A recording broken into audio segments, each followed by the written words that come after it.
What's up? What's up? This is the end piece right here. So this sucks the water in, and this one here pushes the water out. Well, you can see it coming out, obviously. So this right here is a fluval. It's a fluval canister filter. I forget which number. I can't really think of it right now. But instead of pushing this thing like all the way to the ground, which is what I used to do, but I want to try something else because I see with me moving his tank, I see a lot of particles on the top, and move the intake up a little bit. I don't even know if this is how you're supposed to do it or not, but I'm going to try it my way and see if it works. This is how we're going to do it today. Hopefully it works. Check back in the morning. Gotta give it a few hours to let it settle and let all the particles get over there and run into it and stuff like that. I'm gonna let you see what it look like right now though. So this is what it's looking like right now. It's a little bare. As you all know, Bowser's tank is always what has been bare. I really don't have anything in it, but he is now at the front door. So when you guys come in to the experience, you'll be able to see Bowser first, and then you'll come over here and you'll see Slick over here in her enclosure, which she is on the move right now. That is awesome. And yeah. And so I'm moving some things around. I'm trying to let it all come to me. And yeah, I got the kids over there too. So let's see, let's come in this room. Yep, it's a little empty in here. So you guys get ready for some new content coming in the room. I think I'm gonna lift up this green as well so that when I get the lizards out, they can't have traction and run away from me, during training. It'll be a little easier for me to go and get them. Oscar is over here. He's on the move as well. I got to clean him out before I leave today. But for the most part, everybody's looking pretty good, man. It's just looking a little out of shape right now. But it's okay, though. It's all going to come back in shape. It's all going. Y'all know me. Y'all know me. We're going to snap it back in shape in no time. Just give me some time. You know what I'm saying? All right, ladies and gentlemen, I have something exciting to show you. Yes, you. I've been waiting on these. This is our round 2 though, okay? This is round 2. She's already laid a clutch for me last year. Some of you guys already have our albino babies. Yeah, they're Fury kids. So yeah, I'm gonna show you real quick. We got something exciting. Check it out. Look at this girl right here.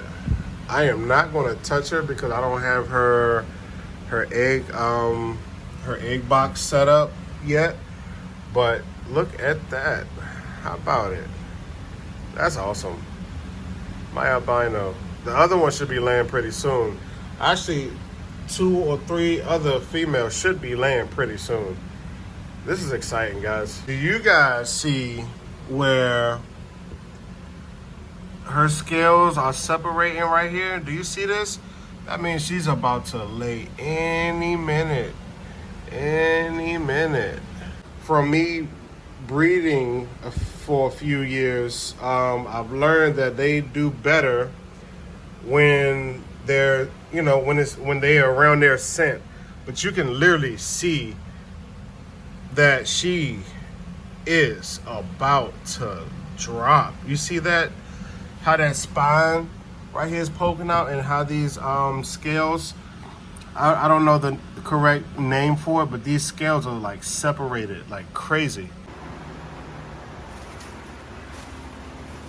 Yo, what's up? All right, so look guys, we have some really good news for you guys. We got some eggs we're about to get out, and I am going to show you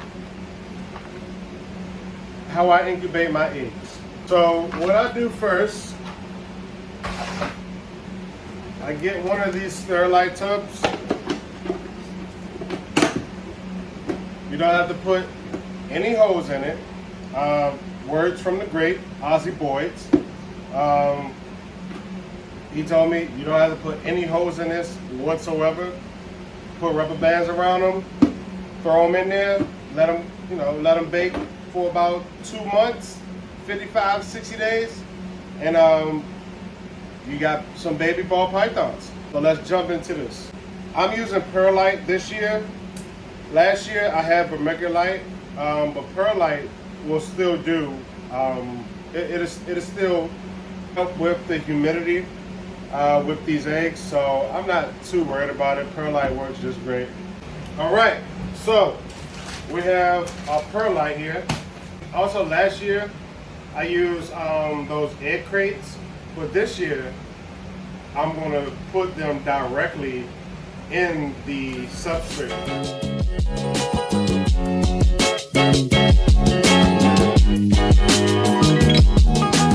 Make sure water is touching everything, because you want it to be 100% humidity. And for all my first time breeders, don't think too much about it. Just do it. So I'm gonna drain whatever water is left at the bottom.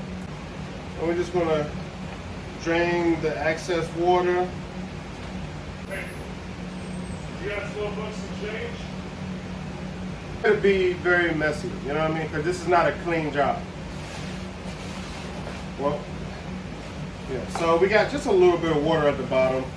You just want to make sure there's no water dripping out of that, if I remember correctly. But it stays in that ball, you see it? But as long as there's no water dripping out of it, you're good. The next thing is getting this girl out. Hopefully she isn't mad and she tries to strike me. And then we're gonna place her in a separate container of water so we can wash off that egg smell.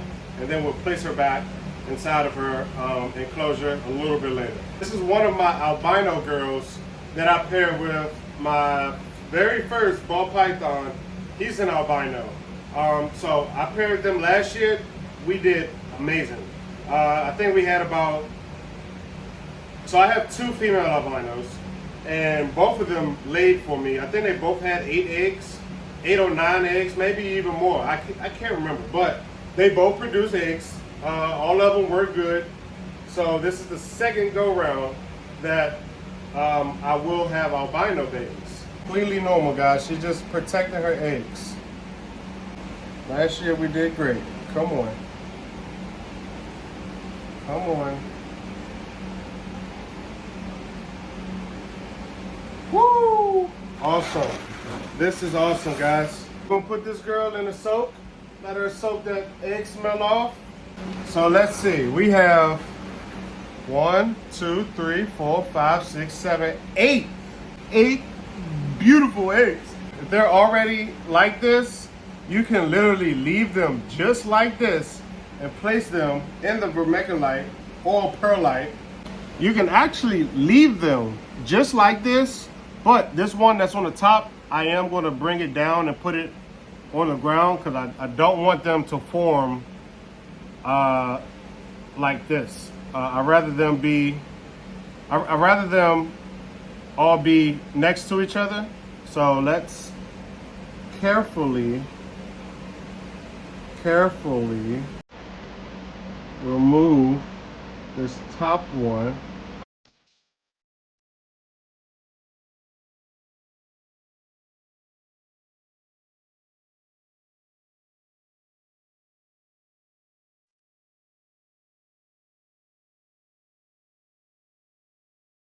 Whew, there we go. Successfully done that one.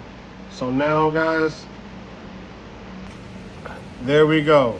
There go my very first clutch of the year. So guys, last year I had an albino clutch. The late date was 6/1/22. So this year we're gonna put, where are we? Dang, it was almost 6.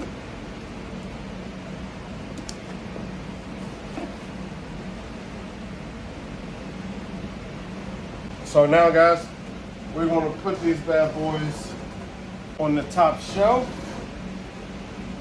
And now we wait 60 days. So if you wanna see these eggs hatch, make sure you're following, you're subscribing, you're watching. Oh wait, look. So I'm looking at my records from last year. So they both laid 6 eggs. Right here, we got 8. So she did better than last year. Let's see what happens, guys. All right, guys, another treat for you. You know I'm the arachnid specialist over here at Yo-Yo Reptiles. Got something fun for you. We got another molt that happened here in store.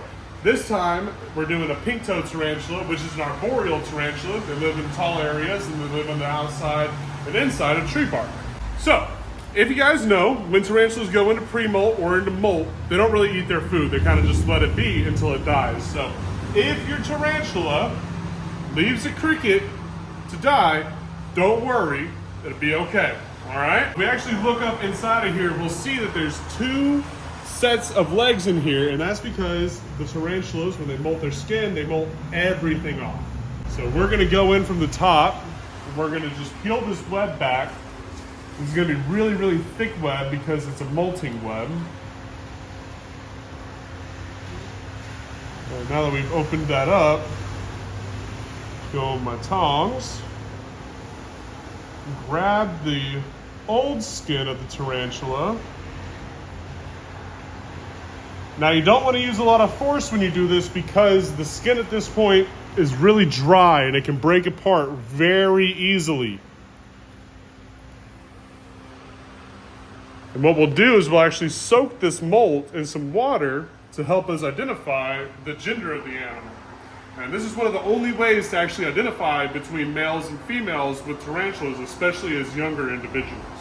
We're gonna grab a roach real fast, and we'll meet you right back over here. All right, guys, so we got ourselves a large dubia roach, big fatten, and we're just gonna place this bad boy inside of the web. We're actually gonna let it go. Okay, so take a look at that. You'll notice that the tarantula has actually moved away from the roach when we put it in there. This is because the tarantula's skin is still hardening up. At this point, if you were to leave a cricket alone in the habitat, the cricket could actually hurt your tarantula, which is one of the reasons why we do dubia roaches here at our store. 1, they're better nutritionally for the animal. 2, they're safer overall. They don't bite, they don't carry parasites. So this way, we can actually leave the roach in there for this animal. Whenever he or she gets hungry, she'll eat on it, but this way it doesn't cause any harm to the animal.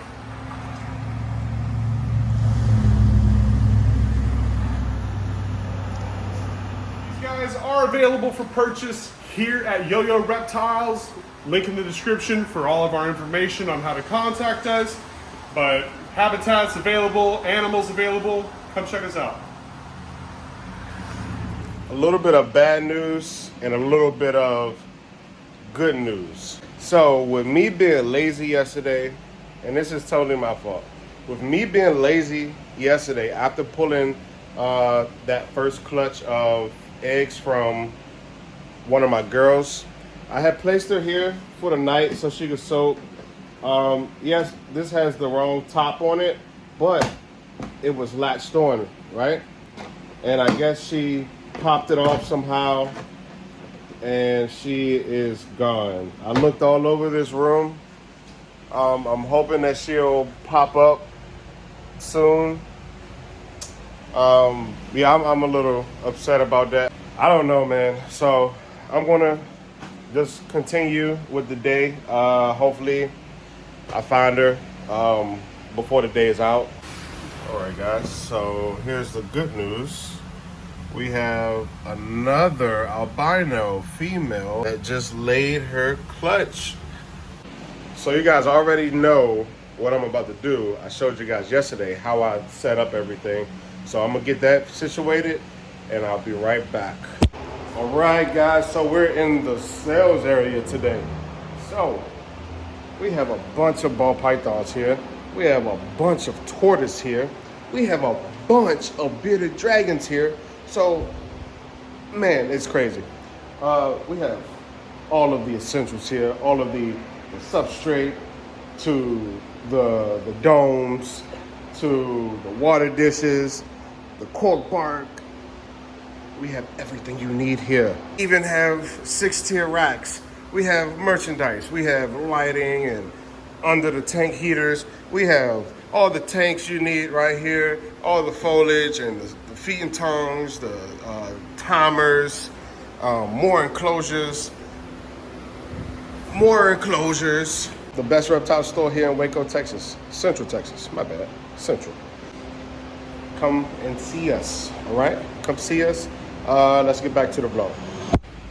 All right, so never mind, guys. I found her. She was behind the fridge. It just definitely scared me. That's one of my babies. I've had her for almost damn near 2 years now. So, yeah. Whew. If you ever had a scare like that, you know what I mean. You know how I'm feeling. One of your babies. These ain't just one of them ball pythons or animals that I just be trading out like other people do, and they don't have no feelings for the animals. It's one of my babies, all right?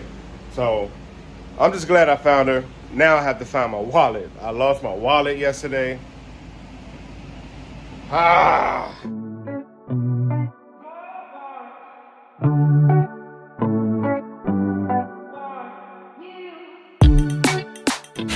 All right, guys, so you have seen pink-toed tarantulas, ball python eggs. You've just seen some stuff today. Right now, you are seeing me refill Boo Baby's little pool. So, yeah, make sure you guys like, share, subscribe, and check out all of our social media and stuff like that. And, yeah, man, tune in for another ride. Later, y'all.